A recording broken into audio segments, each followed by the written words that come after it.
Hey y'all, hey. Let's keep it real. Some of y'all know, some of y'all don't, but there's a difference between knowing church and knowing God. Cause some folks can quote every verse but still don't carry his heart. They don't. You ever notice how in Matthew chapter 15 through 18, feel like Jesus wasn't teaching. Well, he was teaching, but he was revealing hearts as well. Not the hearts of sinners only, but of the religious. Of the religious. In chapter 15, the elders were more concerned with tradition than the truth. They appeared holy, yet their hearts was filled with pride. And then the Gentile woman, she came crying out for her daughter's healing. And they looked at her like she was unworthy. But Jesus saw her faith and he was moved by it. She wasn't raised in the temple nor trained in their customs. But her belief, her faith, it moved Jesus. And that reminds me of today. Many people speak of love, yet forget how to show it. They defend their image more than they defend the broken. But Jesus never needed a robe or a title to recognize a desperate heart. So why do we? Why do we think we need that?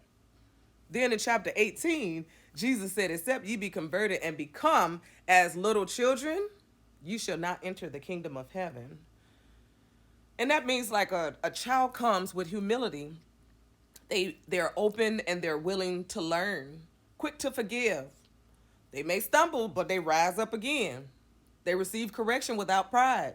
But adults, ooh, child, we get so offended. And then we shut down and call it judgment instead of taking it in as the truth. Yet Jesus said, if thy brother trespassed against thee, go and tell him his fault between thee and him. Now, if he would not hear you, then take with you two or three more, not to shame him, but to restore him. To restore him. For real correction is love, and love seeketh not to destroy, but to deliver. And this the part that cuts deep, y'all. We ask and beg Jesus for forgiveness, yet refuse to forgive one another. We cry out for mercy on whatever day of the week, but hold grudges for the rest of the year. But how can we expect God to forgive what we refuse to release? How? We can't. And I'll never forget this. When I was a backslider, I used to sit outside with my neighbors and stuff. We drinking, smoking. And one of them was a deacon, from further down in the neighborhood. He said to me, if you saw me in church, would you let me pray for you? I looked him straight in the eyes. I said, no. No. He asked me why. And I said, because you out here doing the same things I'm doing. And do you know he never came back to our neighborhood again? Some people can't handle the truth. But the word says, I would thou wert hot or cold or hotter. Yeah, hot or cold. Not lukewarm. If you lukewarm, he'll spew you out of his mouth. You can't serve two masters. Too many people believe that just because they got a title, it sets them above others. But it doesn't. It doesn't. Your heart, your faith, your love is what matters to God. Not your title in the church or whatever title you have. Because a multitude following tradition can push away the very ones Jesus came to save. That's how the lost sheep wander further and further and further. Not because God stopped calling, but because too many of us stopped listening.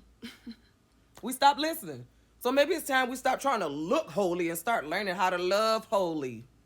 Maybe it's time we stop protecting our image and start protecting our influence.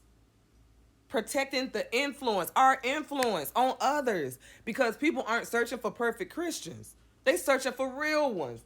They want to know how to love. They want to know, how do you have so much faith? How do you have that much joy? How do I do this? How do I do that?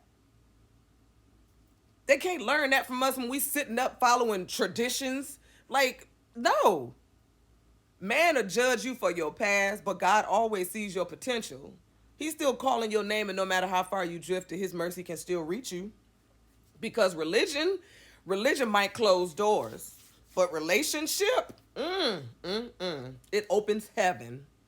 It opens heaven. Ooh, child.